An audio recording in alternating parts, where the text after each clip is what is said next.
Regardez ses mains. Elle s'est levée de ses genoux, soudainement, en pleine chanson, et ses mains sont jointes devant elle, comme si elle essayait de se maintenir en place, comme si quelque chose allait se briser si elle les lâchait.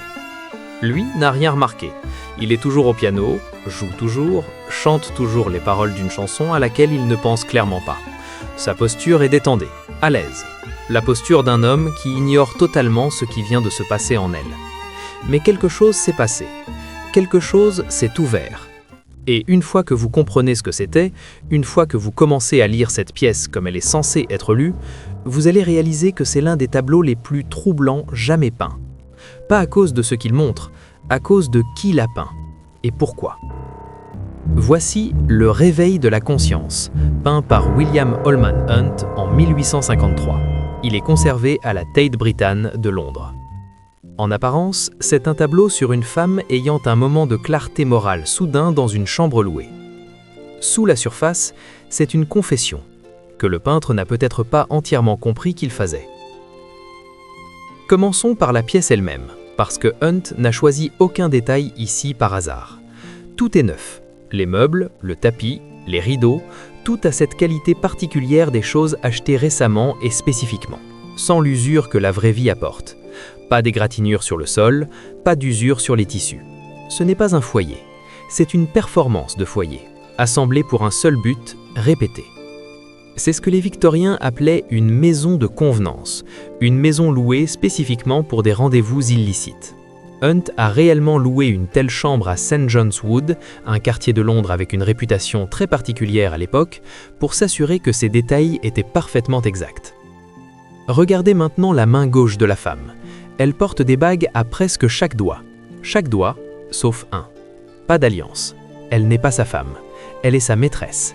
Une femme installée dans cette pièce brillante et surchargée, toute son existence dépendante de l'intérêt continu de l'homme au piano. Hunt disperse les preuves de sa situation dans toute la pièce. Le haut de forme et le gant de l'homme sont abandonnés sur la table, les accessoires de quelqu'un arrivés vite et qui comptent repartir d'eux-mêmes. Sous cette table, à moitié dans l'ombre, un chat joue avec un oiseau. Pas vraiment joue, l'oiseau a une aile brisée. Il ne peut pas s'échapper. Le chat apprécie simplement le processus. Sur le sol, un écheveau de laine emmêlé, coincé, noué, n'allant nulle part. Et sur le piano, une horloge, scellée sous un dôme de verre. Le temps suffocant, le temps rendu invisible, le temps qui passe quand même. Alors, que s'est-il passé à cet instant précis? Pourquoi s'est-elle levée? La réponse est dans la musique. Il joue une chanson intitulée Oft in the Stilly Night, une mélodie de Thomas More que Hunt a peinte assez précisément pour qu'on puisse lire la partition sur le piano. La chanson parle de mémoire, d'innocence, de regarder en arrière vers une vie qui semblait autrefois pleine de possibilités, et de comprendre avec une clarté absolue ce qui a été perdu depuis. Il la chante avec insouciance, les mots ne signifient rien pour lui en ce moment, mais ils signifient tout pour elle. La chanson transperce, pas comme une révélation, plutôt comme une reconnaissance. Ce moment où quelque chose que vous saviez silencieusement depuis longtemps devient soudainement impossible à ne pas savoir. Elle voit la pièce, elle voit le chat et l'oiseau, elle voit le gant sur la table et l'horloge sous verre et les bagues à presque chaque doigt sauf celui qui compte. Elle voit où ça finit. Les contemporains de Hunt ont débattu de son expression. La version que nous voyons aujourd'hui, une sorte de réalisation suspendue, les yeux grands ouverts, est réalité la deuxième version. L'original a été décrite par l'homme qui avait acheté le tableau comme si viscéralement horrifiante, si true de pudeur qu'il ne pouvait pas la supporter chez lui jour après jour. Hunt a payé Hunt pour changer son visage, pour l'adoucir, pour faire quelque chose qu'il pouvait supporter de voir. Ce qui vous dit quelque chose sur à quoi ressemblait l'original. Mais Hunt ne la laisse pas sans issue. Et c'est là que le tableau devient véritablement extraordinaire. Derrière elle, il y a un miroir. Dans la peinture victorienne, les miroirs signifiaient presque toujours la vanité, le symbole d'une femme trop absorbée par sa propre image. Hunt le renverse entièrement. Le miroir ne montre pas son visage, il montre ce qu'elle regarde.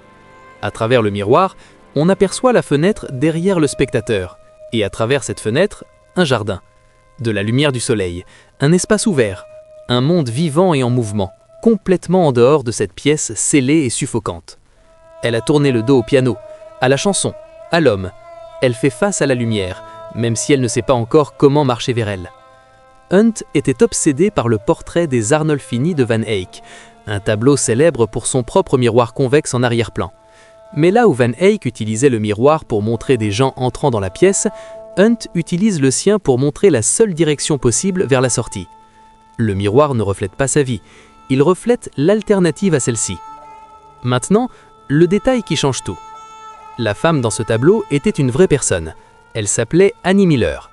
C'était une jeune barman, ouvrière, peu instruite selon les standards victoriens, et âgée de 15 ans quand Hunt la rencontra pour la première fois. Il fut immédiatement fasciné. Mais Hunt ne la voyait pas simplement comme une femme pour laquelle il avait des sentiments, il la voyait comme un projet. Il avait un plan. Il l'éduquerait, la raffinerait, lui apprendrait à parler correctement, à s'habiller comme il se doit. Et puis, quand elle serait prête, quand elle aurait été suffisamment transformée, il l'épouserait. Le tableau était dans son esprit une sorte de manifeste pour ce plan. Une femme déchue, soudainement éveillée à la possibilité de la rédemption. C'était aussi, qu'il le sache ou non, un portrait d'Annie elle-même, installée dans une pièce qu'elle n'avait pas choisie, dépendante d'un homme qui avait des idées très précises sur qui elle devrait devenir. Il quitta l'Angleterre pour la Terre Sainte avant que le tableau soit terminé, laissa des instructions strictes à des amis sur la façon dont Annie devrait être encadrée en son absence. La relation finit par s'effondrer, sous le poids de ses sermons moraux, de son absence, de ses attentes impossibles. Ils épousèrent tous les deux d'autres personnes. Et puis, il y a le détail qui recadre tout. Regardez l'homme au piano, le séducteur désinvolte et arrogant. Celui qui a loué la chambre, acheté les meubles, maintient la femme en place tout en restant parfaitement indifférent à tout cela. Des croquis contemporains de John Everett Miller, ami proche de Hunt, suggèrent que le visage de l'homme ressemble étrangement à celui d'un jeune William Holman Hunt lui-même.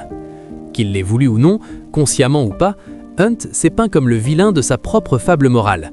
L'homme contre lequel il mettait en garde.